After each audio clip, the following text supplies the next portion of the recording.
ఈ సంగీతానికి life style రోగాలకి సంబంధం ఏందని అనిపిస్తుంది. సంగీతం ఆస్వాదించగలిగితే లైఫ్ స్టైల్ రోగాలు చాలా రావు. మన పోతన గారు చెప్పినా, మియా చెప్పినా, మా ఔత్సాహిక కళాకారులు దామోదరు, శ్రీరామ్ వీళ్ళందరూ చెప్పిన ఇదే సారాంశం. ఆ పాట విన్నంతసేపు ప్రపంచాన్ని మర్చిపోవడమే పాట యొక్క గొప్పతనం. ఆ మర్చిపోయే ప్రపంచంలో మనకు రోగాలు ఉన్నాయని, అవి వస్తాయని, అది కూడా మర్చిపోవడం జరుగుతుంది. అది దాని గొప్పతనం. నేను కొన్ని ఫ్యాక్ట్స్ మీకు చెప్పి ఈ సబ్జెక్టులో కొంచెం ఎన్లైటన్మెంట్ ఇవ్వడానికి ప్రయత్నం చేస్తాను. ఇప్పుడు నేను మాట్లాడబోయే కొన్ని నిమిషాలే ఈ సబ్జెక్టుకి ఫైనల్ అని ఏమనుకోవకండి. ఇంకా చాలా సమాచారం ఉంటుంది. కొంత సమాచారం మీ ముందు పెడతాను. నేను ఒక 20 ఏళ్ల క్రితం ఉన్న పరిస్థితికి ఇవాళకి వచ్చిన ప్రధానమైన మార్పు మన జబ్బుల విషయంలో ఏంటంటే, షుగర్ జబ్బు అంటే మధుమేహం, చక్కెర రోగం విపరీతంగా పెరిగింది. గుండె జబ్బులు పెరిగినాయి, హార్ట్ అటాక్లు పెరిగినాయి, పడకలు, నర్సులు, మందులు పెరిగితే, పరీక్షలు చేసే సాధనాలు, ల్యాబొరేటరీలు పెరిగితే రోగాలు లేకుండా పోతాయని నమ్మేవాళ్ళు ఉన్నారు. అంత పెద్ద అబద్ధం ఈ భూమి మీద ఇంకొకటి లేదు. నేను డాక్టర్గానే చెప్తున్నాను, నాకు తెలిసే విషయం. ఎందుకంటున్నానంటే, మీలో చాలామంది ఇప్పటికే డాక్టర్ల దగ్గర పోయి ఉంటారు. ఏ డాక్టర్ అయినా బాగున్నావా అని అడుగుతాడా? ఏం బాగలేదని అడుగుతాడా? ఏం బాగలేదని అడుగుతాడు. అంటే రోగం ఉన్నోళ్ళు మాత్రమే మా దగ్గరికి రండి అని దాని అర్థం. బాగున్న వాళ్ళు ఎవరు రావద్దండి. మీరు ఒకవేళ తెగబడి మా దగ్గరికి అలా వస్తే మీకు రోగాలు తెప్పించగలం మేము అని అర్థం. మీరు అందుకని బాగున్న వాళ్ళు ఎవరు డాక్టర్ల దగ్గరికి పోవాకండి. బాగుండటం ఎలా తెలుసుకోవాలో మనం మాట్లాడుకున్నాం. ఒకవేళ 40 ఏళ్ళ వయసు దాటిన మన కలెక్టరేట్లో ఎంప్లాయీ ఎవరైనా, ఓ టీచర్ అయినా, మరెవరైనా డాక్టర్ దగ్గరికి వస్తే సంభాషణ ఎలా ఉంటుందంటే, ఏమండి బాగున్నావా అని అడిగితే పొరపాటున మేము, నాకేం సార్ గుండ్రాయిలాగా ఉన్నా అని అంటారు మీరు. అసలు ఈ లాంగ్వేజ్ మాకు నచ్చదు, మా డాక్టర్లకు నచ్చదు. ఇది 40 ఏళ్ళు దాటిన తర్వాత బాగున్నాను అంటేంది, అన్ని పరీక్షలు చేయించుకున్నావా అని అడుగుతాం. నాకెందుకు పరీక్షలు, బాగున్నా కదా అని మరలా అంటారు మీరు. అట్లా కాదులే, గుండెకి ఈసీజీ పరీక్ష, ఎక్స్రే, రక్త పరీక్ష చేయించుకోరాబని పంపిస్తాం. ఈసీజీ పరీక్ష అంటే ఇంత పొడుగు రీల్లాగా వస్తుంది. దాన్ని ఎగాదిగా చూసి గుండెకి రక్తం సప్లై చేసే రక్తనాళం కొంచెం సన్నబడ్డట్టు అనుమానంగా ఉంది, ఇక్కడ కాదు కానీ కార్డియాలజిస్ట్ అన్న డాక్టర్ ఉంటాడు, ఎంబీబీఎస్ అయినాక 3 ఏళ్ళు ఎండీ చదివి, ఆ పైన 2 ఏళ్ళు డిఎం చదివి, ఒక 30 ఏళ్ళ వయసు దాటి ఉంటుంది, అక్కడికి వెళ్ళి నేను పంపిస్తా అంటాం. ఆయన చాలా ప్రశాంతంగా ఇంకొక ఈసీజీ తీయించి, నిన్ననే కదా సార్ ఈసీజీ తీయించుకున్నాను మీరంటారు. నిన్న తీయించుకున్న ఈసీజీలో నీ గుండె యొక్క నిన్నటి పరిస్థితి తెలుస్తుంది, ఈరోజు పరిస్థితి తెలియాలంటే మళ్ళీ తీయాలి కదా అని ఎంత చక్కటి ఆర్గ్యుమెంట్ చెప్తాడో. ఈ ఆర్గ్యుమెంట్ని మీరు ఏం కాదనగలరు? నిన్నటి ఈసీజీ నిన్నటి గుండె సంగతి చెప్తుంది, ఇవాళ ఈసీజీ ఇవాళ సంగతి చెప్తుంది, మీరేం కాదనలేదు. సరే, అసలు సంగతి మాకు తెలుసు, మా దగ్గర కూడా ఇంక ఈసీజీ మిషన్ ఉంది, దానికి కూడా పని ఉండాలా, లేకపోతే అప్పులెట్టు కట్టుకోవాలా, అందుకని మళ్ళీ తీయిస్తాం. మళ్ళా తీయించి చూసిన తర్వాత అనుమానం ఇంక తొలగలేదండి, మీరు హైదరాబాద్ వెళ్ళండి, అక్కడ పెద్ద పెద్ద హాస్పిటల్స్, ఈ మధ్యనే హోటల్ హాస్పిటల్ కింద మారినాయి, అట్లాంటి హాస్పిటల్కి వెళ్ళండి, అక్కడ కొరోనరీ యాంజియోగ్రామ్ అన్న పరీక్ష చేస్తారని పంపిస్తాం. కొరోనరీ యాంజియోగ్రామ్ అంటే గుండెకి రక్తం సప్లై చేసే రక్తనాళాలు ఎలా ఉన్నాయో తెలియజేసే పరీక్ష. ఒక 15,000 పరీక్ష పూర్తయింది. రిపోర్ట్ తీసుకొని మళ్ళీ పెద్ద కార్డియాలజిస్ట్ దగ్గరికి వచ్చారు. వచ్చిన తర్వాత మీ గుండెకి రక్తం సప్లై చేసే 2 రక్తనాళాల్లో కుడిపక్క ఉండే రక్తనాళం కొంచెం సన్నబడింది అంటాడు. ఇప్పటికైనా తేలింది, సంతోషం. ఎంత అని అడుగుతారు మీరు. 30% సన్నబడింది అంటాడు. ప్రశాంతంగానే చెప్తారండి, అతనికేం టెన్షన్ ఉండదు. ఉంటే నీకు ఉండాలి. కానీ 30% అని ఆశ్చర్యపోతారు మీరు. ఈ ఆశ్చర్యమే మాకు కావాలి. మీరు ఆశ్చర్యపోవటమే మాకు కావాలి. అంటే 1 మార్కు అటు ఇటు అయితే పాసు ఫెయిలు నిర్ణయించబడుతుంది. 35 పాసు, 34 ఫెయిలు. అలాంటప్పుడు 30% అటు ఇటు అంటే మీరు భయపడకుండా ఎట్లుంటారు? ఇది మాకు ముందే తెలుసు. అందుకని 30% చెప్పాం. అంతా వాస్తవమే చెప్తామండి, అబద్ధాలు ఏం చెప్పాం. మరి ఏం చేయాలి సారు అంటారు మీరు. ఎడల్పు చేయించుకో, చేయండి. అయితే 1,50,000 తెచ్చుకో. అసలే డబ్బులు పుట్టుకు సస్తున్నాం. డబ్బులు రద్దు అయినాక, పెద్ద నోట్లు పోయినాక 1,50,000 తెచ్చుకోండి. ఉన్నప్పుడు ఆలోచిస్తూ ఉన్నాం. పోతూ ఉన్నటువంటి ఆసామిని వెనక్కి పిలిచి, సార్ ఒక చిన్న విషయం చెప్పాలి మీకు. రక్తనాళం వెడల్పు చేసినాక మరలా సన్నబడే ప్రమాదం ఉంటుంది. అట్లా సన్నబడకుండా ఉండడానికి లోపల గొట్టం బిగించాలా, స్టెంట్ అంటారు దాన్ని, అది వేయించుకోండి అని చెప్తాడు. అంటే ఒక రక్తనాళానికి ఒక చోట వేయాల్సి వస్తో 2 చోట్ల 3 చోట్ల చెప్పలేమండి. ఒక 3 దాకా ప్రిపేర్ అయ్యారండి అంటారు. ఇండియా గొట్టం వేయాలన్నా ఫారిన్ గొట్టం వేయాలన్నా అని అడుగుతాడు చక్కగా. ఏ గొట్టం అడుగుతారండి? నాకు తెలుసు, మీరు ఫారిన్ గొట్టమే అడుగుతారు. ఇండియా గొట్టం తీసుకెళ్ళి ఫారిన్లో అమ్మినా కూడా అట్టాడిదే కావాలని అడుగుతారు మీరు. ఫారిన్ గొట్టం 1,30,000, ఇండియా గొట్టం 30,000. మీకు సాగు కబురు చెప్తాను వినండి. ఫారిన్ గొట్టానికి ఇండియా గొట్టానికి పని చేయటంలో సబ్స్టాన్షియల్ డిఫరెన్స్ లేదు. 1 in 1000 కేసెస్లో మాత్రమే ఇండియా గొట్టం ఫెయిల్ అవుతుందని, అలాంటి సందర్భంలో ఫారిన్ గొట్టం వేయాలని వైద్య విజ్ఞానం చెప్తా ఉంది. అంటే 999 మందికి ఇండియా గొట్టాలు చాలు. మన సోమరాజు గారు, అబ్దుల్ కలాం డెవలప్ చేసిన గొట్టాలు చాలు. కానీ ఫారిన్ గొట్టం ఇది బాగా పనిచేస్తని, ఇండియా గొట్టం బాగా పనిచేయదని మనకి నమ్మకం ఎవరు కలిగించినారు? మనకి ఇట్లాంటి నమ్మకాలు మస్తు కలిగించినారు. అవన్నీ కూడా లైఫ్ స్టైల్ రోగాలు తేవడానికి కారణమయ్యేవే. పెద్ద అద్దాల గదిలో ఉండి పేషెంట్ని చూడకుండా లోపల మేము కూర్చొని మీలాంటి ఎవరన్నా వస్తే కాసేపు గాలి కబుర్లు చెప్పుకుంటూ బయట మనిషిని కాపలా పెట్టి జనమందరూ పోగేటట్టు చేస్తే ఈ డాక్టర్ పెద్ద డాక్టర్. ఎప్పుడన్నప్పుడు చూసి పంపిస్తే అక్కడ ఎవరు మనుషులు నిలబడరు. దారిని పోయేటోడు చూసి ఈ డాక్టర్కి ప్రాక్టీస్ లేదనుకుంటారని మా భయం. అందుకనే 10 నిమిషాలు 20 నిమిషాలు ఎవరిని చూడుకుని ఉంటే 10 మంది పోగవుతారు. చూసేటోడికి ఏమనిపిస్తుంది? అబ్బాయి ఈ డాక్టర్ చాలా ప్రాక్టీస్ ఉంది, పెద్ద అనుభవం ఉన్న డాక్టర్, మనం కూడా ఇక్కడికి పోవాలా అని అనిపిస్తుంది. సైకాలజీ అండి, మీకు తెలియదా? నేను కొత్తగా మాట్లాడుతున్నానా? పెద్ద లిస్టు రాసిస్తే మందులు, పెద్ద లిస్టు పరీక్షలు రాయిస్తే పక్కనే మందుల షాపుల్లో దొరికే మందును కూడా ఊరంతా తిరిగినా దొరకకుండా రాయిస్తే పెద్ద డాక్టర్ అనుకునే కల్చర్ వచ్చింది. డాక్టర్లు ఒక్కరిదే తప్పని నేను అంటల్లా, కల్చర్ మొత్తం అందరికీ వచ్చేసింది. పేషెంట్లకు కూడా ఈ కల్చర్ వచ్చేటట్టు చేసాం మేము కూడా. కొంతమంది వస్తారు పెద్ద చార్టు, సిటీ స్కాన్, ఎంఆర్ఐ పట్టుకొని వస్తారు మా దగ్గరికి. చాలా గర్వంగా వస్తుంటారు అది పట్టుకొని. ఏమయ్యా ఎంఆర్ఐ తీయించిన సార్ తలకాయకి? ఎందుకు తీయించావు? నేనే పోయి తీయించుకున్నా. నీకు ఎవరు చెప్పారు? ఎవరు చెప్పలా, నేనే పోయినా. ఎవడో ఒకటి చెప్పాలి కదా. 4-5 వేలు ఖరీదే ఎంఆర్ఐ తీయించాలంటే అక్కర్లే, ఆయనే పోయి తీయించుకున్నాను. ఇంకా కొంతమంది ఇంతలా ఫైల్ పట్టుకొని వస్తారు, చదవడానికే గంట పడుతుంది.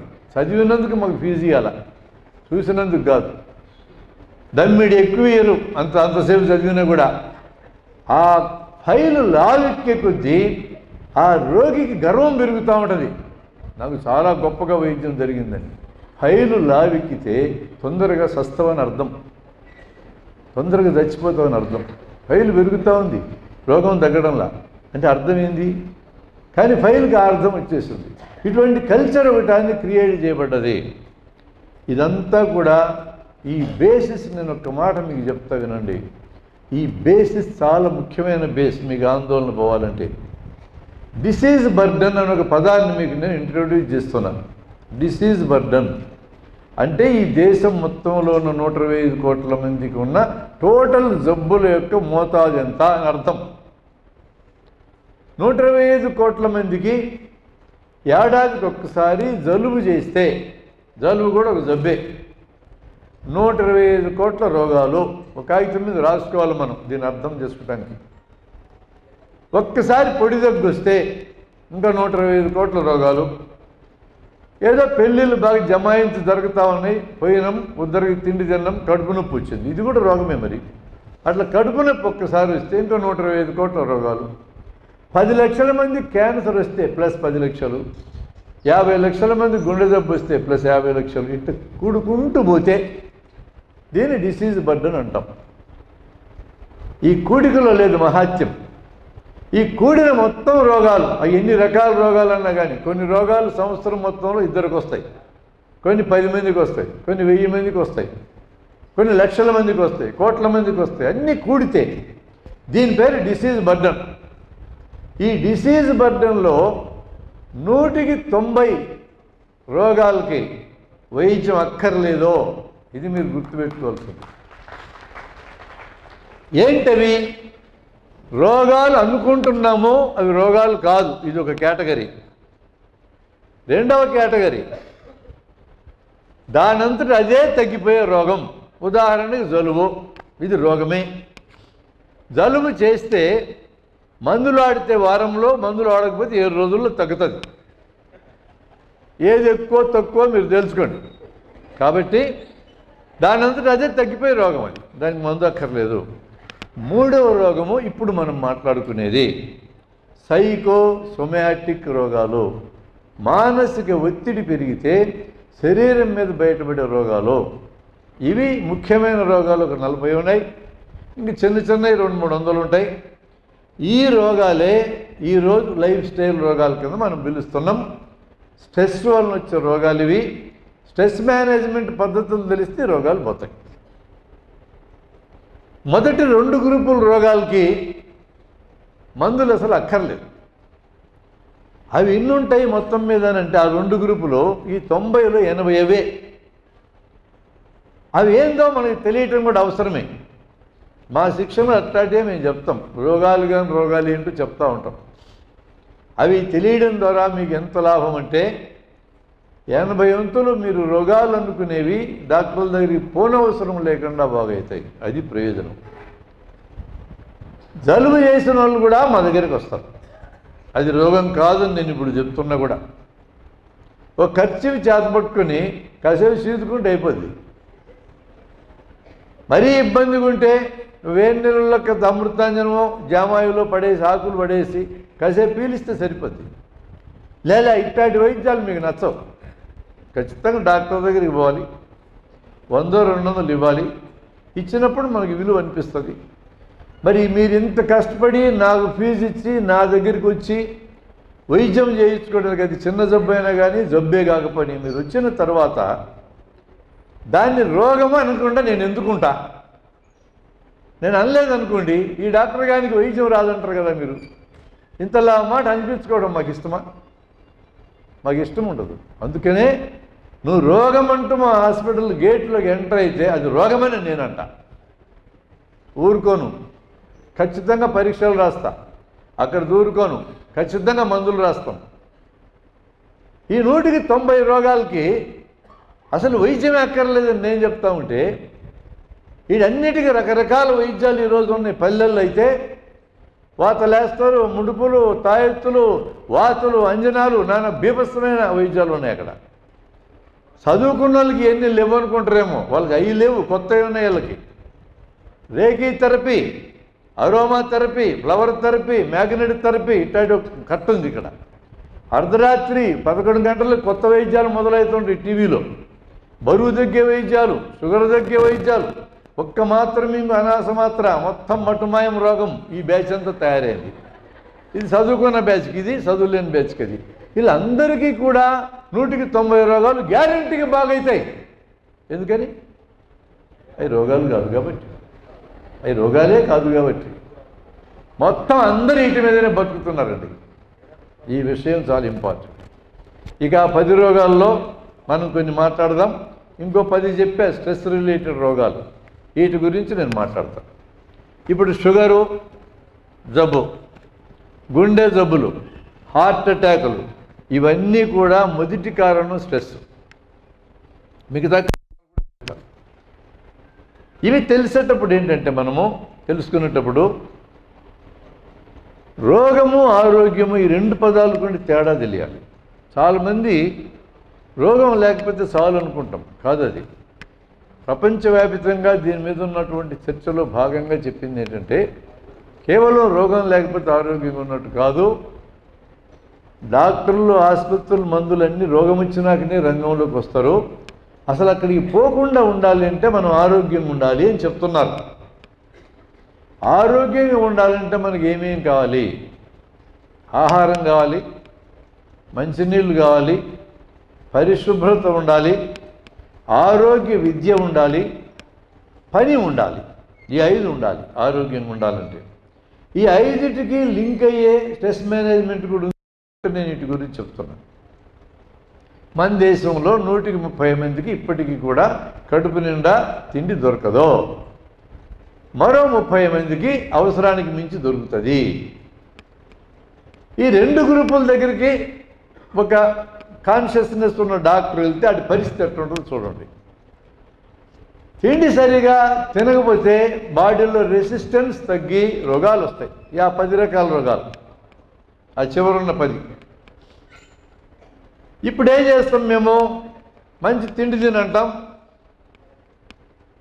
విశ్రాంతి తీసుకో అంటాం. ఒక టీబీ రోగం వచ్చిందనుకోండి, శరీరంలో బలం తగ్గిపోయి విశ్రాంతి తీసుకో అంటాం, బాగా తిండి తినంటాం, మందులు కూడా వాడంటాం. ఇప్పుడు గవర్నమెంట్ ఇస్తుంది మందులు. సిస్టమేటిక్గా గవర్నమెంట్ ఇచ్చే మందులు పనికి మాలి అని కూడా కలిగించాం కదా భావము. మంచి మందులు ఇస్తారు టీబీకి, కానీ మనం నమ్మం. అట్లా ముందు కలిగించినారు. ఈడేమంటాడంటే నాకు ఈ రోగం ఎందుకు వచ్చిందో చెప్పు సారు అంటాడు. నువ్వు తినే తిండిలో బలం చాలకు రోగం వచ్చింది అంటాం మేము. నువ్వు ఇప్పుడు తిండే బలం లేక రోగం వచ్చిందంటే విశ్రాంతి తీసుకో అంటే అప్పుడు పని దొరకదు కదా. పని దొరకకపోతే తిండి అసలు దొరకదు కదా. అప్పుడు తిండి ఎట్లా అంటాడు. అవును, నేను ఆలోచించా దీని మీద. ఎక్కడన్నా మేము చదువుకున్న పుస్తకాలు రాసింది ఉన్న చూశా. నేను దాదాపు 20 పుస్తకాలు చదివినాం మెడికల్ కాలేజీలో. ఒక్కొక్కటి 2000 పేజీలు, 5 కిలోలు బరువు ఒక్కొక్కటి. మేము చేసుకుని పడుకొని నిద్రపోతే గుండెకి వస్తాం. అట్టాడి చదివినాం. ఆ పుస్తకాల్లో ఎక్కడ ఒక్క చోటు కూడా రోగి నా దగ్గర డబ్బులు లేవు అంటే ఏం చేయాలో రాయలా. ఇంకెందుకు ఈ చదువులు? మీ పిల్లలు కూడా చదువుతున్నారు కొంతమంది. వాళ్ళని అడగండి కావాలంటే ఇంటికి వెళ్ళినాక ఎక్కడ రాసి ఉందని. ఎక్కడ రాయలా. ఒక్క పుస్తకంలో వీటి గురించి చర్చిస్తారు. దాని పేరు సోషల్ అండ్ ప్రివెంటివ్ మెడిసిన్. చాలా గొప్ప పుస్తకం అది. ఈ దేశంలో ప్రజలు ఆరోగ్యంగా ఉండాలి అంటే జవాబు చెప్పగలిగే ఒకే ఒక సబ్జెక్ట్ అది. కానీ మన పిల్లలు దాన్ని చదవరు సరిగా. ఎందుకంటే అది చదివితే ఏమొస్తుంది? ఒక గుండె జబ్బులు చదివితే, ఎక్స్రేలు చదివితే ఫిజిషియను, సర్జన్ కుప్పలకి డబ్బులు వస్తాయి. ఎస్పీఎం గారి దగ్గరికి వచ్చి చిప్పలు వస్తాయి, కుప్పలు రావు. అందుకని అది చదవరు. అత్యంత ముఖ్యమైన సబ్జెక్టు మీద దృష్టి పెట్టరు మన పిల్లలు. ఆ ఒక్క సబ్జెక్ట్ చెప్పగలదు. మెడికల్ విద్యా విధానం ఇట్లుంది. మరి నేనేం చేయమంటావు? కాబట్టి ఇతనికి ఈ తిండి తక్కువ, ఈ రెసిస్టెన్స్ తగ్గిపోయినోడికి వైద్యం చేయలేకున్నాం. ఎక్కువ ఆహారం దొరికి ఉండాల్సిన దానికంటే ఎక్కువ బరువు అయ్యి ఇట్లాంటి వాళ్ళకి వైద్యం చేయడానికి కూడా పూనుకున్నాం మేము. వాళ్ళకి ఏం చెప్తామంటే తిండి తగ్గించు అంటాం. అది వాళ్ళకి బూతులాగా వినపడుతుంది. నేనేం తింటున్నా అంటాడు ఆయన. ఏం తింటున్నారో చెప్పండి బాబు అంటాం. 4 ఇడ్లీలు, 2 దోశలు, 2 పూరీలు రోజంతనా అంటాం మేము. లేలే ఉదయం అని చెప్తాడు ఆయన. ఇక ఆయన తిండి తగ్గించడం కష్టం కూడా. ఆ కథ కూడా చెప్తాను నేను. ఈజీగా తగ్గించడం, చెప్పడం మహా ఈజీ. రెండోది శరీరానికి శ్రమ ఉండాలా అంటాం. అంటే ఏం చేయాలి సార్ అంటాడు. రోజు 1 గంట నడవండి అంట. ఆయన ఎంత అద్భుతంగా చెప్తారంటే కింద అంతస్తులోంచి పై అంతస్తులోకి మెట్ల మీద నడవడమే ఇష్టం లేక లిఫ్ట్ పెట్టించుకున్నా, నన్ను నడవమంటే ఏందంటాడు. నేను తప్పు చెప్పినట్టే. మరి అప్పుడు చివరి ఒక డైలాగ్ వాడాడు. ఇది ప్రమాదకరమైన డైలాగ్ మా వృత్తికే. నేను నడవనక్కర్లేకుండా, తిండి తగ్గించనక్కర్లేకుండా నా బరువు తగ్గడానికి మందులుంటే చెప్పు అంటాడు. లేవునైనా అంట. ఆ మాత్రం మందులు కనిపెట్టుకుని ఏం చేస్తున్నారు మీరు అంటాడు. అంటే మా పని అదే అయినట్టు. కనిపెట్టలేదురా స్వామి అంటే కనిపెట్టండి, ఏం చేస్తారు ఏంది మీరు అంటాడు తప్ప ఆహారం తగ్గించడు, ఎక్సర్సైజ్ చేయడు. మిత్రులరా, లైఫ్ స్టైల్కి తోడ్పడే విషయాల్లో ఎక్సర్సైజు, ఆహారం రెండు ముఖ్యమైనవి. ఆహారం విషయంలో చాలా సింపుల్ విషయం చెప్తున్నా. రైస్, తెల్లగా ఉన్న రైస్ మీ లిస్టులోంచి తీసి పారేస్తే నెలకు 3 కిలోలు తగ్గుతారు, గ్యారంటీ. ఈ అనాస మాత్రలు తింటే తగ్గరు, అవి వేస్ట్. 4 తెల్లటి పదార్థాలు లైఫ్ స్టైల్లో మనకు నష్టం కలిగించే ఉన్నాయి. ఒకటి ఉప్పు, తెల్లటి ఉప్పు. మనలాగా కుర్చీల్లో పని చేసుకునే వాళ్ళకి, యాక్టివిటీ ఎక్కువ లేనటువంటి వాళ్ళకి రోజుకి 1.5 నుంచి 2 గ్రాములు ఉప్పు సరిపోతుంది. కాయ కష్టం చేసుకున్న వాళ్ళకి 3.5-4 గ్రాములు కావాలి, మనకు అక్కర్లేదు. మనకి ఈ ఉప్పు మనం తినే ఆహారంలోంచి, కూరల్లోంచి ఆటోమేటిక్గా వస్తుంది. విడిగా నువ్వు ఉప్పు వేయక్కర్లేదు. అంటే మీ ఇంట్లో డైనింగ్ టేబుల్ మీద ఉప్పు డబ్బాని మాయం చేయండి. ఇది మొదటి సలహా. రెండవది చక్కెర. చక్కెర దానంతట అదే రోగాన్ని తేదు, కానీ చక్కెర రోగం వచ్చినోడు చక్కెర తినకూడదు. చక్కెరలో పిండి పదార్థం తప్ప ఇంకేమీ లేదు. దాని బదులు ఏదైనా పిండి వంటలు పండక్కో పబ్బానికో మింగదలుచుకుంటే బెల్లంతో చేసుకున్న పిండి వంటలు తినండి. అందులో ఐరన్ ఉంటుంది, ఇనుము, అందులో ఖనిజ లవణాలు ఉంటాయి, అందులో కాల్షియం ఉంటుంది. చక్కెరలో ఇవేమీ ఉండవు పిండి పదార్థం మినహా. చక్కెరని పూర్తిగా తగ్గించి బెల్లాన్ని ఉపయోగించడం మొదలుపెట్టండి, అది కూడా స్పేరింగ్గా, మరి ఎక్కువగా. రెండవ తెల్లటి పదార్థం చక్కెర, మనం వీలైతే అవాయిడ్ చేద్దాం. మూడవ తెల్లని పదార్థం మీగడ, నెయ్యి, ఇలాంటివి. దానికి పరిష్కారం బయట అమ్మే దగ్గర స్కిమ్డ్ మిల్క్ అని అమ్ముతారు, ఫ్యాట్ తీసేసిన మిల్క్. ఫ్యాట్ ఉన్న మిల్క్ అమ్ముతారు, ఫ్యాట్ లేని మిల్క్ కూడా అమ్ముతారు. ఫ్యాట్ ఉన్న మిల్క్ రుచి ఎక్కువ ఉంటుంది, నెయ్యి కూడా రుచే, వెన్న కూడా రుచే. రుచికి మనం బలైపోయినామంటే దానికి చిక్కేస్తాం. అలాంటి ఫ్యాట్స్ ఎక్కువ తీసుకోవడం అనేది అనవసరం. ఇప్పటికే మన దగ్గర ఫ్యాట్ ఉంది, మన చర్మం కింద ఫ్యాట్ ఉంది, పేగుల చుట్టూ ఫ్యాట్ ఉంది, గుండె చుట్టూ ఫ్యాట్ ఉంది. ఈ ఫ్యాట్ ఉన్నటువంటి వాళ్ళు గంట కానీ ఎండలో తిరిగితే విటమిన్ డి వస్తుంది. దాని విటమిన్ డి తినకర్లా, ఎండ తగిలేటట్టు గంటగా నడిస్తే మన ఫ్యాట్లోంచే విటమిన్ డి తయారవుతుంది. మన శరీరానికి అవసరం కొలెస్ట్రాల్ లాంటిది మన లివర్ తయారు చేస్తుంది. మీరు బయట నుంచి ఏమి ఇవన్నీ ఇవ్వక్కర్లేదు. కాబట్టి నెయ్యి, మీగడ, వెన్న ఇలాంటివి మనకు నష్టం కలిగించే ఆహారాల్లో భాగం. ఇక నాలుగవది తెల్లగా తలతల మెరిసే రైస్. అది ఎంత మెరిస్తే అంత కొంపలు ముంచేది. మనం ఎంత తెల్లగా మెరిసే రైస్ తింటే అంత లెవెల్గా ఫీల్ అవుతాం. పెళ్ళిళ్ళప్పుడైనా ఏ సందర్భాలు వచ్చినా కూడా తెల్లటి మల్లెపువ్వు లాంటి రైస్ పెట్టాలా అనేది మన కన్సెప్ట్. ఎంత తెల్లగా ఉంది అంటే అంత పాలిష్ చేసినట్టు అర్థం. పాలిష్ చేశారంటే బియ్యం పైనుండి పొర మొత్తం వెళ్ళిపోయినట్టే లెక్క. ఈ పొరలో కొంచెం ఫ్యాట్ ఉంటుంది, విటమిన్లు ఉంటాయి, ఈ పొరలో ఖనిజ లవణాలు ఉంటాయి. ఇది మొత్తం తౌడులోకి వెళ్ళిపోతుంది. తౌడు తినే గేదెలు బలంగా ఉంటాయి, బియ్యం తినే మనం బలహీనంగా ఉంటాం. ఇది సారాంశం. గేదెలు బలంగా ఉండటానికి మన ఏర్పాడంత, రైసు మిల్లులు ఏర్పాడంత అదే మిత్రమా. అందుకని దంపుడు బియ్యం దొరికితే తినొచ్చు, బ్రౌన్ రైస్ తినొచ్చు, లేదంటే ఎత్తి అవతలేయండి రైస్ని. మా చిన్నతనంలో తిన్నాం కొర్రలు, రాగులు, జొన్నలు, వరిగులు, ఆరికలు ఇట్లాంటివన్నీ. ఇప్పుడు అవన్నీ మ్యూజియంలోకి వెళ్ళిపోయినాయి. కొంచెం మ్యూజియంలోంచి బయటికి తెచ్చి మన రైతులకు చెప్పి పండిస్తే కొంచెం ధర కూడా ఎక్కువ వస్తుంది. వాటిని తినడం కానీ మొదలు పెడితే ఇందులో పిండి పదార్థం 40% ఉంటుంది, బియ్యంలో 100% పిండి పదార్థం ఉంటుంది. డైరెక్ట్గా రక్తంలోకి వెళ్ళిపోద్ది షుగర్. కాబట్టి ఇతర కాయధాన్యాలు తింటే అందులో విటమిన్లు దొరుకుతాయి, ఖనిజ లవణాలు దొరుకుతాయి, పొటాషియం దొరుకుతుంది, ఎక్కువ ఫ్యాట్స్ లాంటివి రావు, కొంత ప్రోటీన్ కూడా దొరుకుతుంది. ఇవన్నీ దొరుకుతాయి. ఇవి 4 అంశాలు మీ దృష్టిలో నేను పెట్టాను. కొంచెం సీరియస్గా ఆలోచించండి. నేను చెప్పినంత మాత్రానే మీకు ఇవన్నీ రావు. మీరు వెళ్ళి ప్రాక్టీస్ చేస్తే కానీ రావు. ఆకుకూరలు కాయగూరలు పుష్కలంగా తినండి. ఒకవేళ పిడికెడు రైస్ తినాలని కోరిక పుడితే కూరల్లో రైస్ కలుపుకొని తినండి, రైస్లో కూరలు కలపకాకండి. ఇంత కూర వేసుకోండి, ఇంత రైస్ వేసుకోండి, వేసుకున్న ఫీలింగ్ కోసము కూరలు తినండి. కూరలు ఎంత ఎక్కువ తింటే అంతగా ఖనిజ లవణాలు విటమిన్లు వస్తాయి. రఫేజ్ అంటే పీచు పదార్థం వస్తుంది. పీచు పదార్థం బాగా తిన్న వాళ్ళకి లాభాలు ఏంటంటే సుఖ విరేచనం కలుగుతుంది.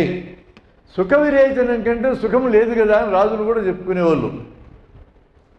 మా దగ్గరికి వచ్చేవాళ్ళు దొడ్డికి సరిగా రాజు సార్ పెద్ద బ్యాచ్ ఇది, నీకెందుకే బాధ, ఆకుకూరలు కాయగూరలు తిను నన్ను అడగాల్సిన పని. తినే వాళ్ళకి అపెండిసైటిస్ రోగం తక్కువ ఉంటుంది వచ్చేది, కులాల్లో పెద్ద పేగులో క్యాన్సర్ తక్కువ వస్తుంది, అల్సరేటివ్ కొలైటిస్ అనే రోగం తక్కువ, క్రాన్స్ ఎంటరైటిస్ అనే రోగం 4 రోగాలు తక్కువ వస్తాయి.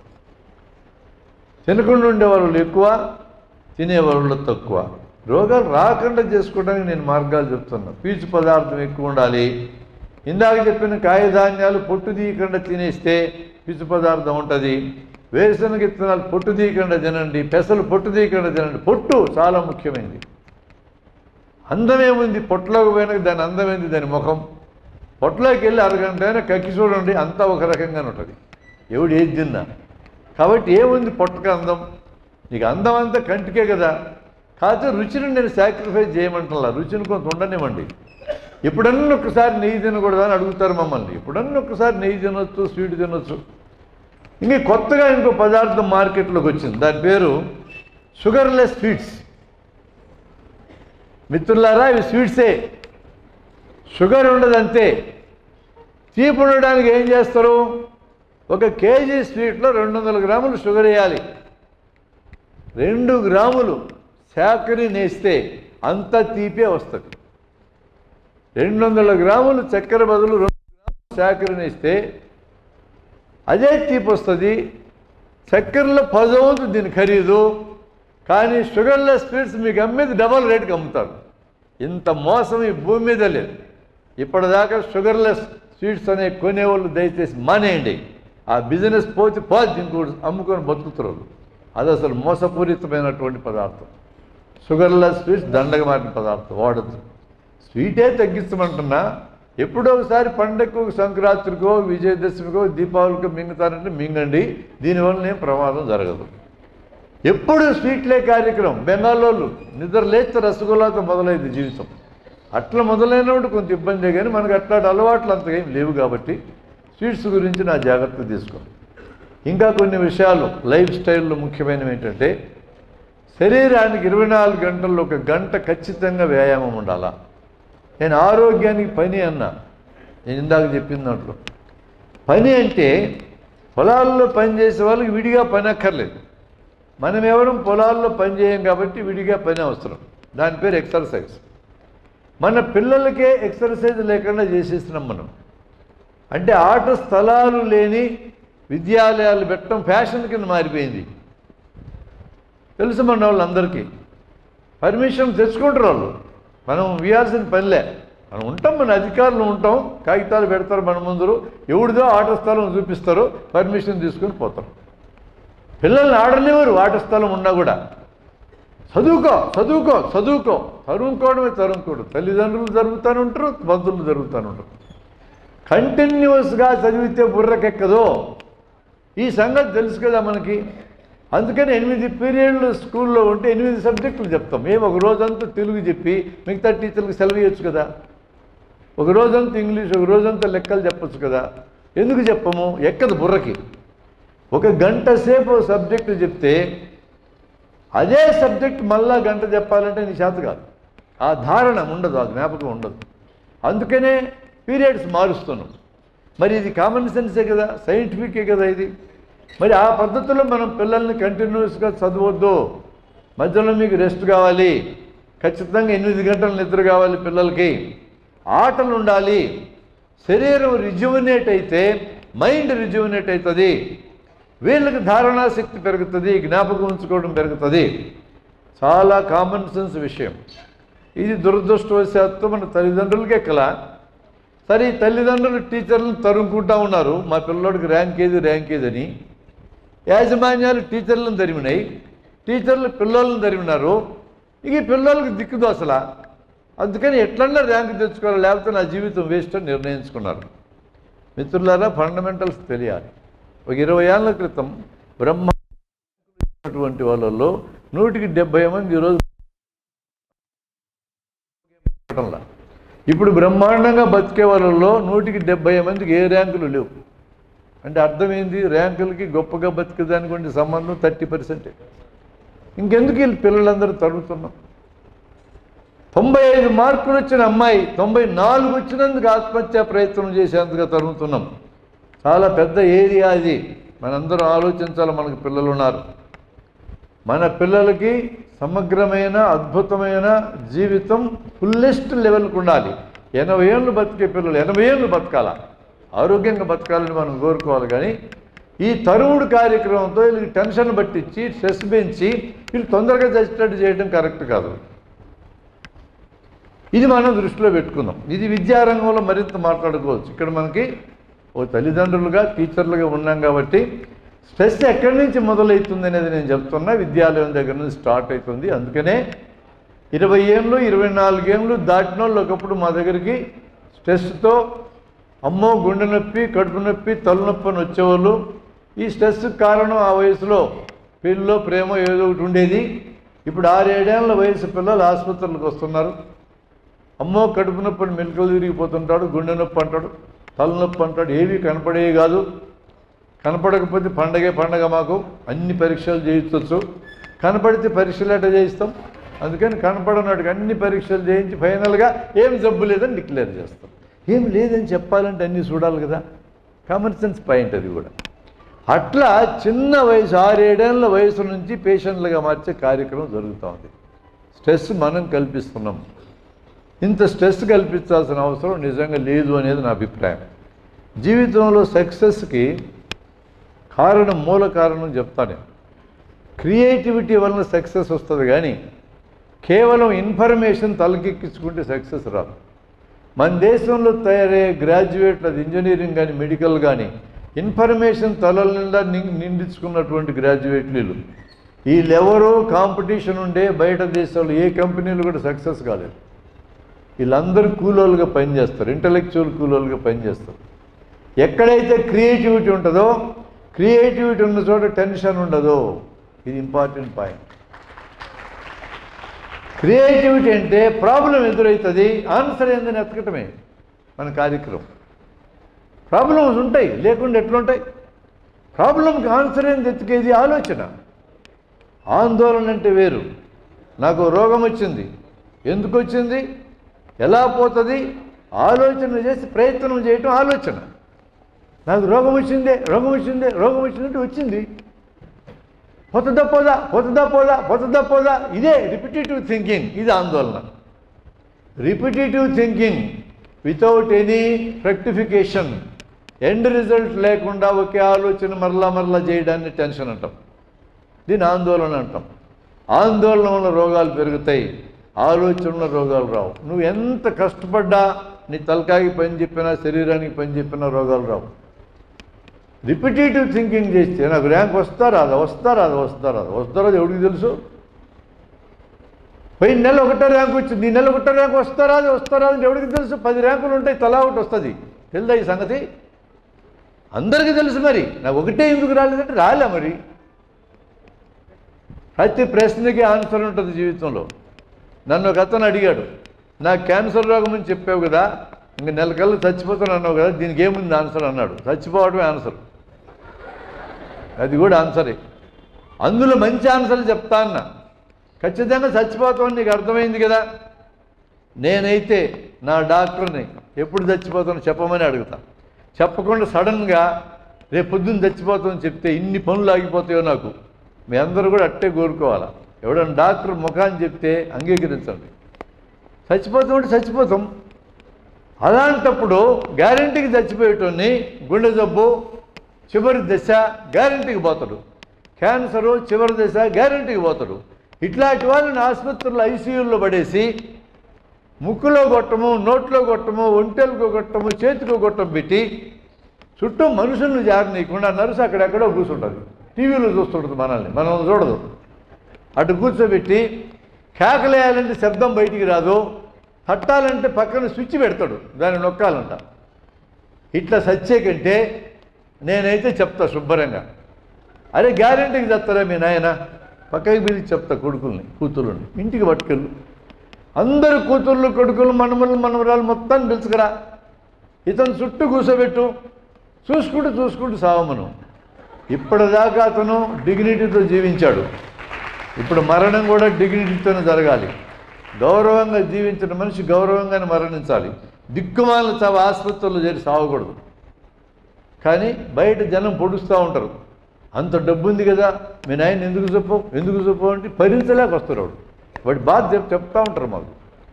ఏందండి జనం అందరూ పొడిస్తే నువ్వు పొడిపించుకునేదేనా? అవునా మా నాయన గ్యారెంటీకి చచ్చిపోతావు, నీకేంది మధ్యలో, నీ పంచాయతీ ఏంది?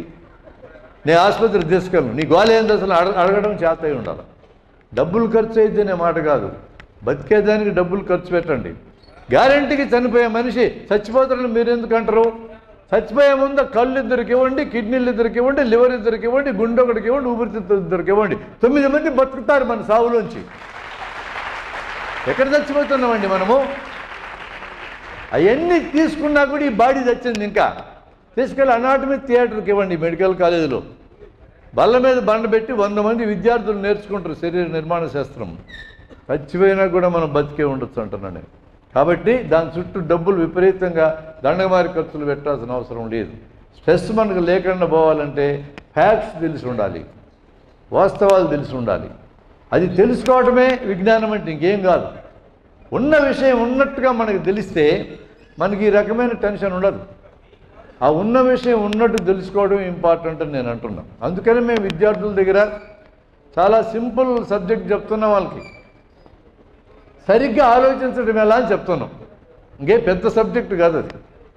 అంటే మాకంత ఆలోచించడం రాదా అంటారు. ఆలోచించడం వచ్చు మీకు, సరిగ్గా ఆలోచించడం రాదు. సరిగ్గా ఆలోచించడం ఎలా అంటే దానికి ఫండమెంటల్ పాయింట్ క్వశ్చన్ ఎవ్రీథింగ్, దాన్ని ప్రశ్నించునేది ఫండమెంటల్.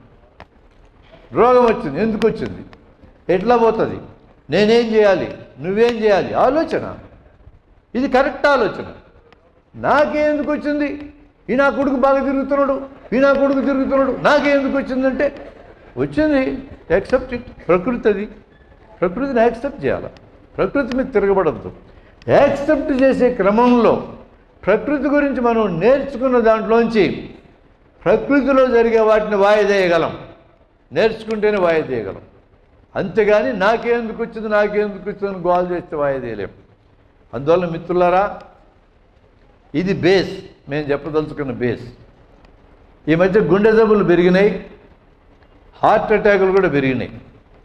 ఇందులో ఈ పెద్దోళ్ళందరూ హార్ట్ అటాక్ ఏజ్ గ్రూపులోకి వచ్చినారు. కాబట్టి మీకు కొంత అవసరమైన సమాచారం చెప్పడం మంచిదని ఉద్దేశంతో ఇది చెప్తున్నా.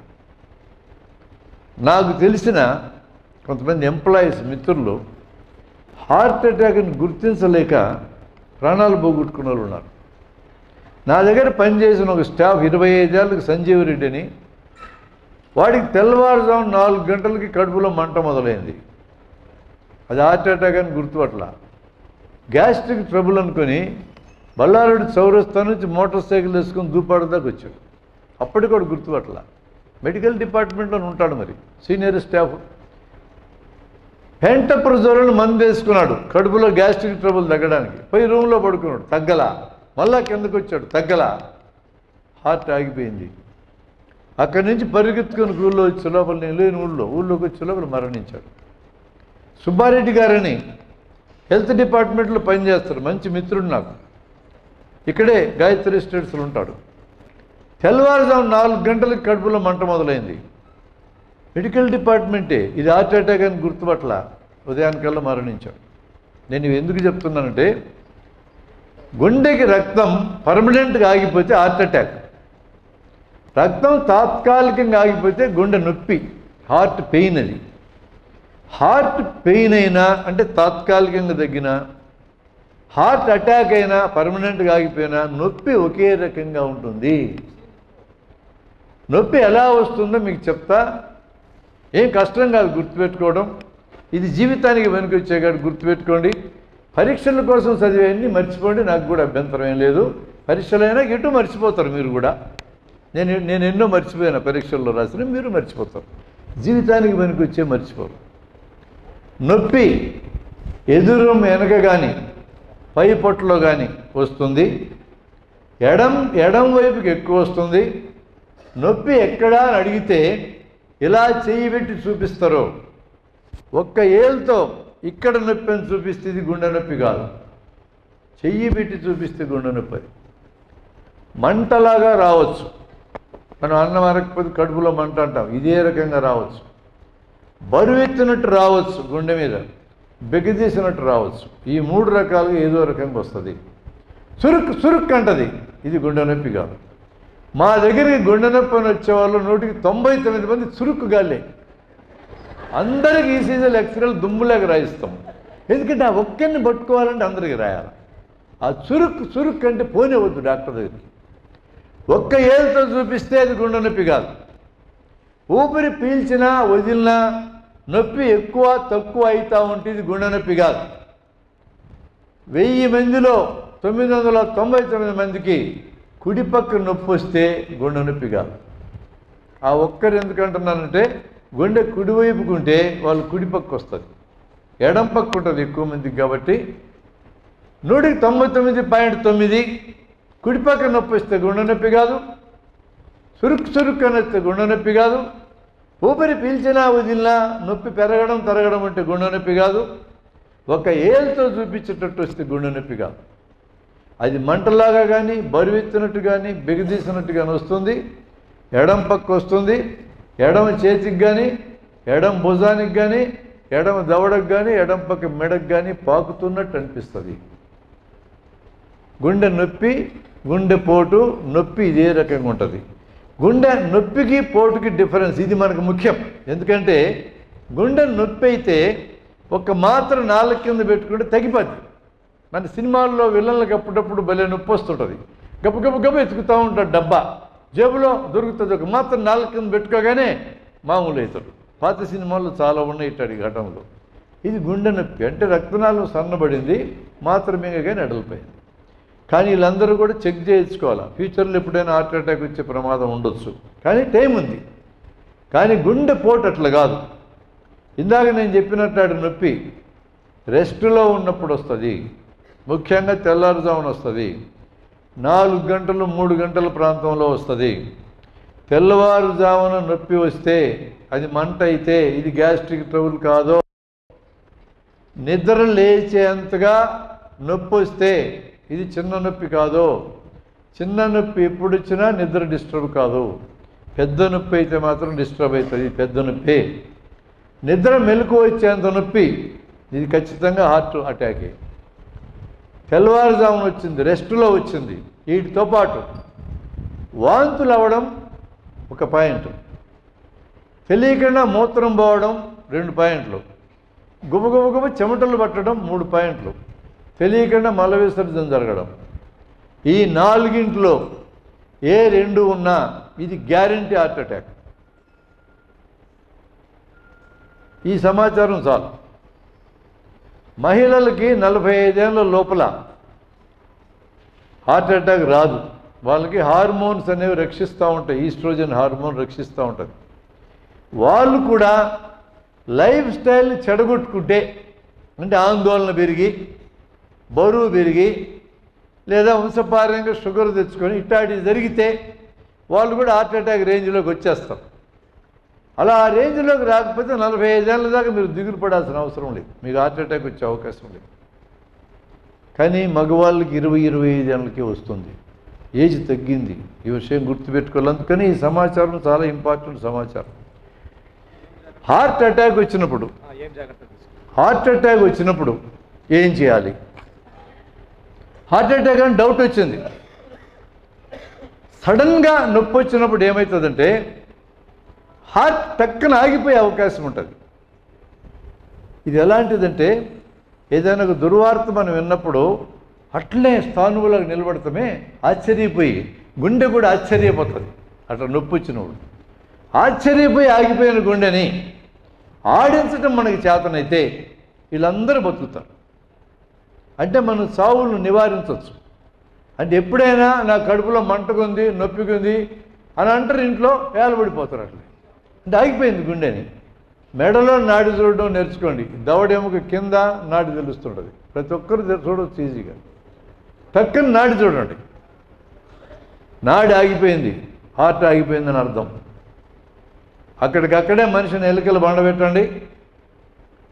శిక్షణ పెద్ద శిక్షణే, మీకు సింపుల్గా చెప్తున్నా. ఎలుకలు పడుకోబెట్టండి, ఎదురు ఎముకను గుర్తుపట్టండి. ఇది ఎదురు ఎముక. ఈ ఎముకలో పై సగం వదిలేసి కింద సగం మీద 2 చేతులు ఒకదాని మీద ఒకటి సపోర్ట్ పెట్టుకుని 20 సార్లు గబగబా నొక్కండి. ఏం కొంపలు మనకు నువ్వు అటు కొట్టినందువలన హార్ట్ స్టార్ట్ అవుతుంది. ఇది సింపుల్ మెథడ్. ఎదురు ఎముక మీద కింద భాగంలో 2 చేతులు సపోర్ట్ పెట్టి 2 ఇంచులు చెస్ట్ అనిగేటట్టుగా 20 సార్లు నొక్కాలా, గుండె స్టార్ట్ అవుతుంది. గుండె సడన్గా ఆగిపోతే ఇది ఆన్సర్. కానీ తీవ్రమైన హార్ట్ అటాక్ వచ్చి గుండె 2 రక్తనాళాలు బూడిపోతే బతకరు, నువ్వేం చేసినా బతకరు. కానీ ఇంకొక సూత్రం ఉంది. ఏంటంటే అది ఒక రకమైన మాత్ర, నేను ఇప్పుడు చెప్తా మీకు. ఈ మాత్ర ఎల్లప్పుడూ మీ పర్సులో ఉండాలి. ఇది మింగితే వెంటనే హార్ట్ ఆగిపోతే ఆడించాలా. హార్ట్ అటాక్ ఉంది, అట్లే ఉంది, ఆడింది. కానీ ఒక అరగంట టైం మీకు దొరుకుతుంది డాక్టర్ దగ్గరికి పోయేదాకా ఈ మాత్ర మింగిస్తే. ఆ మాత్ర పేరు యాస్పిరిన్. ASPIRIN. యాస్పిరిన్ 75 మిల్లీగ్రాములు. దీంట్లో ఇంకో మందు కూడా కలిసి ఉంటుంది, దాని పేరు క్లోపిడోగ్రిల్. CLOPIDOGREL.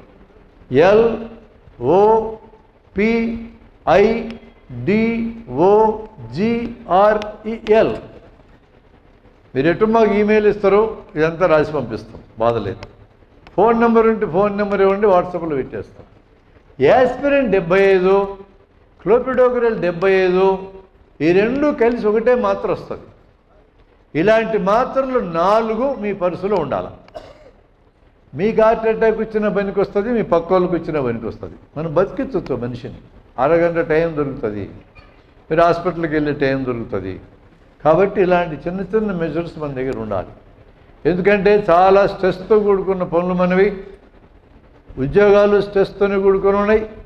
పెద్ద ఉద్యోగం చేసేటోడికి స్ట్రెస్ ఉండదు అనొద్దు. వాళ్ళు ప్రాక్టీస్ చేసి స్ట్రెస్ లేకుండా జీవించడం నేర్చుకున్నారు తప్ప స్ట్రెస్ లేకుండా ఉండటం కాదు. చిరునవ్వు నిజంగా ఎంత గొప్పదో ఒక చిన్న ఇన్సిడెంట్ మీకు వివరించి చెప్తా. మన అందరము చిరునవ్వు నవ్వడం నేర్చుకోగలం, కష్టమేం కాదు. నేను చెప్పినా కూడా కొంతమంది ముఖాలు సీరియస్గా పెట్టుకొని ఉన్నారు. ముఖాన్ని జొన్నలు విసిరేస్తే పేలాలు తయారవుతాయి సీరియస్గా ఉంటే. చిరునవ్వు అన్నిటికంటే గొప్ప విషయం. ఎందుకంటే మీ అందం మీరు పూసే పౌడర్లో లేదు, మీరు వేసుకునే ఆభరణాల్లో లేదు, మీ ముఖాన్ని చిరునవ్వులో ఉంది. ఒకరోజు నేను కర్నూలులో రైలు ఎక్కా. డోన్ పోవాలి, బాగా రద్దీగా ఉంది, ఎక్కడానికే కష్టమే. ఎక్కా. మామూలుగా ఇట్లాంటి ప్రయాణాలు జరిగినప్పుడు కొంత అబ్జర్వేషన్ చేస్తుంటాను నేను, జనం ఏం చేస్తుంటారని. బాగా రద్దీగా ఉంది. ఒకడైతే సీటుకి అడ్డం తిరిగి కూర్చున్నాడు, 2 సీట్లు ఆక్రమించి. ఈ నిలబడ్డ వాళ్ళల్లో ఒకతను దుర్వాసుడి తమ్ముడు, అంటే ఎప్పుడు పెనమ్మోహం ఉంటుంది. పెనమ్మోహం ఉన్నవాడు ఎట్లా డీల్ చేస్తున్నాడు ఈ సమస్యని. ఇటు పక్క చూశాడు, జరగను. ఎందుకు జరగవు? జరగను అంతే. నేను ఎబ్బదనుకున్నావు రైలు జరగనంటను కొడక అని అన్నాడు. నన్ను కొడక అంటవా? మా అబ్బదు కాదు, నీ అబ్బదా? నేను జరగను, ఏం చేసుకుంటూ చేసుకోపో అన్నాడు. వెలుదుర్తి దాకా వాడు నిలబడే ఉన్నాడు, వీడు కూర్చొనే ఉన్నాడు. వెలుదుర్తిలో ఇంకో బ్యాచ్ ఎక్కారు. నాకెటు సీటు దొరకదని తెలుసుకున్నా. ఇది ఎంజాయ్ చేస్తున్నాం, సంభాషణ ఎట్లుంటుందో. ఈ ఎక్కిన వాళ్ళలో కూడా చిరునవ్వు ముఖం కూడా ఉన్నాడు. ఈడెట్లా డీల్ చేస్తాడో చూడండి. ఇటు పక్క చూశాడు, 2 సీట్లోడి పక్క. గురు ఏమి కొంచెం జరగనా? ఇందాక వాడేమన్నాడు జరగో, ఈడేమన్నాడు కొంచెం జరగనా? ఇందాక వాడు 3లోంచి బయటికి రాలి, ఇంకా జరగను అన్నాడు. ఏం చెప్తావన్నా జరగనని? ఎంత దూరం నుంచి వస్తున్నావు నువ్వు? నీకు ఎంత కాళ్ళు నొప్పులు లేకపోతే 2 సీట్లకు అడ్డం పెట్టి కూర్చుంటావు, I can understand you, I will support you అని అన్నాడు. చిరునవ్వు ముఖమాడు అట్లా అన్నాడు. ఆయన ఊరుకోలే. ఒక 2 ఇంచులు జరిగాను. వాడు 2 ఇంచులని నమ్మాడు. భోగోలు పోయే లోపల 6 ఇంచులు అయింది. అది డోన్ పోయే లోపల అడుగు అయింది. అది ఈ లోపల సంచిలోంచి అరటి పనులు తీశాడు, తెరిసగం మింగారు. తినుబండారాలు తీశాడు, తెరిసగం మింగారు. తినుబండారాలు దొరికా, సీటు దొరికా, చిరునవ్వుతో సాధించవచ్చు. పిల్లలకి చిన్న ఎక్సర్సైజ్ చేయండి మీరు. చిరునవ్వు ఎంత గొప్పదో మీకు తెలుస్తుంది. స్ట్రెస్ పోతుంది చిరునవ్వు ఉంటే. 40 రకాల రోగాలు రావు చిరునవ్వు నవ్విన వాళ్ళకి. పెద్దగా నవ్వినా కూడా రావు రోగాలు. మరి పెద్దగా పోయి రాజువారి సెంటర్కి వెళ్ళి నిలబడి పెద్దగా పక్క నవ్వితే ఏమైంది వీడికి అనుకుంటారు కదా. ఆ భయంతో పెద్దగా నవ్వడం మీ ప్రైవేట్గా నవ్వండి, చిరునవ్వు పబ్లిక్గా నవ్వండి. పెద్దగా నవ్వడం కూడా మంచి ఎక్సర్సైజ్ కాబట్టి నా క్లాస్మేట్ సహదేవుడు ఉన్నాడు నంద్యాలలో. వాడు లాఫింగ్ క్లబ్ అని ఒకటి పెట్టాడు. వారము ఈ గుంపంతా చేరేది ఊరికి నవ్వుతూ ఉంటారు, కారణమే అక్కర్లేదు. ఒక అరగంట గంట సేపు నవ్వి ఇంటికి వెళ్తారు. మొత్తం బాడీ అంతా రిలాక్స్ అవుతుంది. నవ్వగలిగితే ముఖంలో 40 కండరాలు పనిచేస్తాయి, స్ట్రెస్ పోతుంది మనిషికి. అది అంత గొప్పది. ఈ పిల్లలు ఎవరైనా, ఒక అమ్మాయి అరుణ్ అనే అమ్మాయి బజార్ను పోతూ ఉన్నప్పుడు నీ వయసు ఉండి ఒక అమ్మాయిని, ఆ అమ్మాయి నీకు తెలియదు, ఆ అమ్మాయికి ఎదురు నిలబడు. అమ్మాయిలు అయితే అమ్మాయిలు ఎదురు నిలబడాలి, అబ్బాయిలు అయితే అబ్బాయిలు ఎదురు నిలబడాలి. మార్చొద్దండి ఎటు ఇటు, మరి లేనిపోయిన సమస్యలు నాకు వస్తాయి. నీ పేరు రమాదేవి కదా అనాలి అరుణ్ అనే అమ్మాయి. ఆ అమ్మాయి ఎవరు తెలియదు నిజంగానే. కాదండి అంటది అమ్మాయి.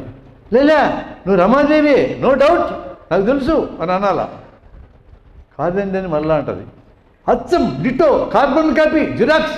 నా ఫ్రెండ్ ఒక అమ్మాయి ఉంది రమాదేవి అని, 5 ఏళ్ళు లేదు నేను కలవక, నువ్వు కనపడగానే నాకు రమాదేవి దొరికింది, ఎంత ఆనందం వేసిందో నాకు. కాకపోయింది రండి, నా ఫోన్ నెంబర్ ఇస్తే తీసుకో, నీ ఫోన్ నెంబర్ అప్పుడప్పుడు నీతో మాట్లాడితే నా రమని కలిసినట్టు నేను ఫీల్ అవుతా అని మాట్లాడండి. 10 మందిని ట్రై చేయి, ఒకరు దొరుకుతారు. ఆ ఒకరే గొప్ప స్నేహితులు అవుతారు, ఎవరికి తెలుసు కనుక. రైల్లో ప్రయాణం చేస్తూ వచ్చిన ఒక స్నేహితుడి యొక్క వితరణ మీరు ఆశ్చర్యపోతారు తెలుసుకుంటే. నా దగ్గర క్లాసులు పెట్టే టీచర్లకు ఒకసారి 4 రోజుల క్లాస్. తిరిగి వెళ్తున్నాడు పల్లి తిరుపతిరావు టీచర్ విజయనగరం పోవాలి. డోన్లో రైలు ఎక్కాడు. ఎదురు మనిషితో చిరునవ్వుతో పరిచయం చేసుకున్నాడు. మాట్లాడుకుంటూ వెళ్ళారు. ఏమేమి నేర్చుకున్నామని అడిగాడు. మాట్లాడుకుంటూ వెళ్ళారు. ఇతనికి 3 నెలల తర్వాత బ్లడ్లో క్యాన్సర్ ఇస్తే రాయవెల్లూరులో జరిపించాం మేమంతా కలిసి. ఎటు చనిపోతానని తెలిసిపోయింది. ఒక శతకం రాసేసినాడు అక్కడే ఉంటూ. అందరికీ కార్డులు వేశాడు, నాకు బ్లడ్లో క్యాన్సరు, చనిపోబోతున్నా అని. ఆయన స్టూడెంట్స్ 4 లక్షలు వసూలు చేసి ఇచ్చారు. ఈ రైల్లో పరిచయమైన చిరునవ్వు బ్యాచి 2 లక్షలు పంపించాడు. మీరు ఆశ్చర్యపోతారు తెలిస్తే. మనకు పోయేది ఏంటండి, చిరునవ్వు నవ్వితే లాభము, రోగాలు రాకుండా ఉంటాయి, స్ట్రెస్ పోతుంది. వస్తే అంతా లాభమే. మహా అయితే ఏముంది, టైం 1 నిమిషం, ఖర్చు పెట్టేది ఏముంది అందులో. కాబట్టి చిన్న టెక్నిక్స్తోనే మనం స్ట్రెస్ని తగ్గించుకునే మార్గాలు ఉన్నాయి. నేను ఒక్కసారి ఇందాక నీకు చెప్పిన గుండె జబ్బులు రిపీట్ చేస్తే, ఎందుకంటే ఒక్కసారి చెప్తే గుర్తుండదు, ఒక 2 నిమిషాలు రిపీట్ చేసి. గుండె పోటు అనేది రెస్ట్లో ఉన్నప్పుడు వస్తుంది, నిద్ర మెలకు వచ్చేటట్టు వస్తుంది. గుండె నొప్పి పనిచేసినప్పుడు వస్తుంది, గుండె పోటు రెస్టులో వస్తుంది. అది తేడా. నొప్పి పైపొట్టులో కానీ ఎదురు ఎముక వెనుక కానీ మంటలాగా కానీ బరువెత్తినట్టు కానీ బిగదీసినట్టు కానీ వస్తుంది. ఆ నొప్పి ఎక్కడుందని అడిగితే చెయ్యి మొత్తం ఇట్లా పెట్టి చూపిస్తారు. ఒక్క ఏళ్ళతో ఇక్కడ నొప్పి ఉందని చూపిస్తే గుండె నొప్పి కాదు. ఊపిరి పీల్చినా వదిలినా నొప్పి పెరగడం తగ్గడం జరిగితే గుండె నొప్పి కాదు. కుడిపక్క నొప్పి వస్తే గుండె నొప్పి కాదు. సురుక్కని వస్తుంది, ఇది గుండె నొప్పి కాదు. ఏది గుండె నొప్పి ఏది కాదు మనకు తెలియాలి. గుండె నొప్పి వచ్చినప్పుడు ఎప్పుడైనా తెల్లవారుజామున వచ్చే నిద్ర లేస్తే ఇది గుండెపోటుని అనుమానించాలి. ఇది చాలా ముఖ్యమైన ఇన్ఫర్మేషన్. సడన్గా గుండె ఆగిపోతే అక్కడికక్కడే పడుకోబెట్టి ఎదురు ఎముక కింద భాగాన్ని 20 సార్లు గబగబా నొక్కితే ఆగిపోయిన గుండె స్టార్ట్ అయ్యే అవకాశం ఉంది. గుండె ఆడుతూ ఉన్నటువంటి వాళ్ళు బలవంతం నొక్కితే ఆగిపోయే ప్రమాదం ఉంది. కానీ ఆల్రెడీ ఆగిపోయిన వాడికి నొక్కితే ఏం కాదు. అది తెలుసుకునేది ఎలా అంటే మెడలో రక్తనాళం కొట్టుకుంటూ ఉంటుంది, ఏలు బిట్టు చుట్టూ. అందరి పిల్లలకి క్లాస్ రూమ్లో నేర్పాలి, ఫండమెంటల్స్ ఇవి నేర్పాలి. మేము ఈ మధ్య 2-3 సార్లు ఈ క్లాసుల్లో గ్రామాలకు వెళ్ళి చెప్పాం. మన ఆలుగుండలో ఇవాళ ఓరొకల్లో పోయి వచ్చాను నేను. పిల్లలకి డైరెక్ట్గా ఎట్లా నేర్పొచ్చు చూపించాం, 5 నిమిషాల పని అంతే. టీచర్లకు నేర్పిస్తే పిల్లలకి వాళ్ళు నేర్పిస్తారు. చాలా అద్భుతమైన విద్య ఇది. ఒకవేళ ఆ నొప్పిని తట్టుకొని బయటపడి, నొప్పి ఇంకా తెలుస్తూ ఉంది, గుండె ఆగిపోలే, స్టార్ట్ అయింది, ఇప్పుడు ఒక మాత్రగా తింటే నీకు అరగంట టైం వస్తుందని చెప్పాను. యాస్పిరిన్ ప్లస్ క్లోపిడోగ్రల్ 75 మిల్లీగ్రామ్స్, 2 కలిపి ఒకటే మాత్ర వస్తుంది. ఈ మాత్రలు 4 మీ పర్సులో ఉండాలి.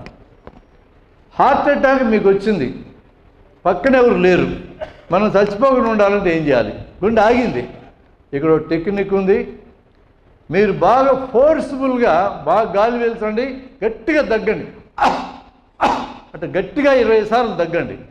ఆ దగ్గినప్పుడు చెస్ట్ కంప్రెస్ అయ్యి గుండె స్టార్ట్ అవుతుంది పనిచేయటం. ఈ టెక్నిక్ ఏమి టెక్నికే కాదు, అది ఇన్ఫర్మేషన్ మీకు ఉంటే చాలు. ఎవరు లేనప్పుడు హార్ట్ అటాక్ వచ్చిందనుకోండి. నా గురువు గారు కృష్ణమోహన్ గారు ఉన్నారు ఈ ఊళ్ళో, లక్ష్మీనగర్లో ఆయన ఇల్లు. ఆయన అందరికీ విద్య నేర్పించినోడు, చాలా గొప్ప గురువు. ఆయన సింగిల్గా ఉన్నప్పుడు హార్ట్ అటాక్ వచ్చింది. ఆయన భార్య ఎదురుగున్న గుడికి వెళ్ళింది, బిర్లా గుడికి. తిరిగి వచ్చేటప్పటికి మెట్ల మీద పడి మరణించున్నాడు. అప్పటికి ఈ టెక్నిక్ బయటికి రాలే. వచ్చి ఉంటే నా గురువు బతుకుండేవాడు. గట్టిగా దగ్గితే 20 సార్లు చెస్ట్ కంప్రెస్ అయ్యి హార్ట్ స్టార్ట్ అవుతుంది. లేదా నువ్వు ఇంకా మెలకువలో ఉంటే నీ గుండె మీద నువ్వే గబగబ గుద్దుకో, ఏం కాదు, నష్టమేం లేదు. ఇట్లాంటి చిన్న చిన్న విషయాల్ని మనం ఖచ్చితంగా నేర్పాలి, మనం నేర్చుకోవాలి. ముఖ్యంగా పిల్లలకు నేర్పాలి. నెక్స్ట్ తరాన్ని మనం సమాయత్తం చేయాలి. ఈ ఇన్ఫర్మేషన్తోనే మనం ఏ విధంగా టెన్షన్ లేకుండా బతకొచ్చు. మన ఓరియంటేషన్, మన యాటిట్యూడే టెన్షన్ లేకుండా బతకడానికి తోడ్పడుతుంది. ప్రాబ్లం ఎదురైతే ఎదురైందే నాకని ఆందోళన పట్టడం కాకుండా, ప్రతి ప్రాబ్లంకి ఆన్సర్ ఉంటుంది. ఆన్సర్ వైపు మన ఆలోచనని మళ్ళించాలి. చాలామంది నాకు చెప్తూ ఉంటారు, ఈ ధ్యానము యోగము ఎన్ని ఉన్నాయి కదా, ఇవన్నీ చేస్తే హార్ట్ అటాక్ రాకుండా ఉంటాయని. కానీ ఒక ఇన్ఫర్మేషన్ చెప్తా, టెన్షన్ పోవడానికి ధ్యానం పనికొస్తుంది, నో డౌట్. యోగాసనాలు శరీరానికి వ్యాయామం ఇస్తాయి, ఇందులో కూడా ఏం తప్పులేదు.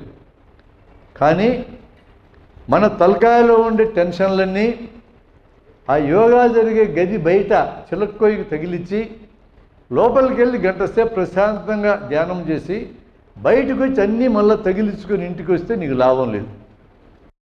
కాబట్టి నీ ఓరియంటేషన్ను మార్చుకుని తర్వాత నువ్వు ధ్యానం చేస్తే నీకు ఉపయోగం ఉంది. అందుకనే నాకు తెలిసిన కొంతమంది ధ్యానం చేసే మిత్రులకు హార్ట్ అటాక్ వస్తే వాళ్ళు ఆసుపత్రికే పోతారు, ఆ టైంలో ధ్యానం చేసుకోరు. కారణం ఏంటంటే ధ్యానం ప్రివెంటివ్ మెషర్. అది కూడా ఎవరికి?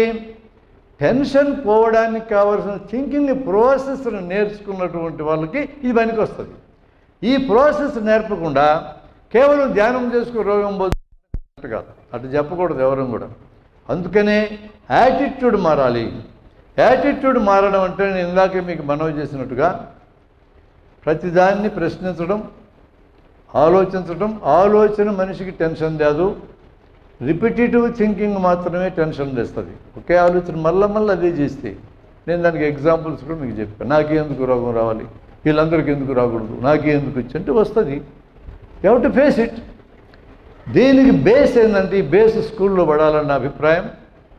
ఓడిపోవడం ఎలా, ఓడిపోయి జీవించటం ఎలా అనేది నేర్పాలి. ఇది చాలా అవసరం జీవితంలో. ఒక్క విజయం వెనక అనేక అపజయాలు ఉంటాయి.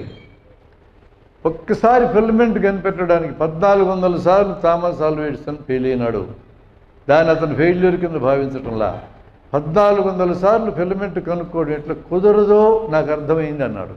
అది సక్సెసే.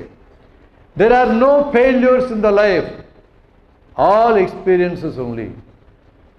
ఒక ఎక్స్పీరియన్స్ నీకు నష్టం చేస్తుంది, ఇంకో ఎక్స్పీరియన్స్ లాభం చేస్తుంది.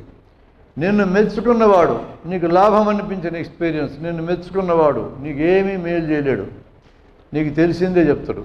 నిన్ను తప్పుబట్టినవాడు రోజుల తరబడి నువ్వు దాన్ని ఆలోచిస్తావు, అది నీకు మేలు చేస్తుంది. కాబట్టి తప్పు చేయడం తప్పు కాదు, తప్పులోంచి నేర్చుకోకపోవడం తప్పు అవుతుంది. అన్ని తప్పులు మనమే చేసేంత లగ్జరీ మనకు లేదు.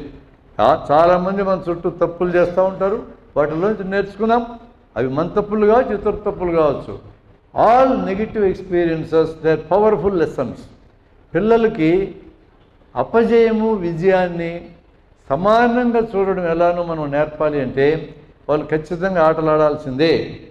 ఆటల్లో అపజయాలు వస్తాయి, విజయాలు వస్తాయి, రెంటిని సమానంగా చూడటం ఎలానో వాళ్ళు నేర్చుకుంటారు. అక్కడ మనం ఆటలను రద్దు చేయటం అంటే ఒక జనరేషన్కి కనీసం 10 ఏళ్ళ జీవితాన్ని మనం తగ్గిస్తున్నాం, విచ్ ఈజ్ నాట్ అడ్వైజబుల్.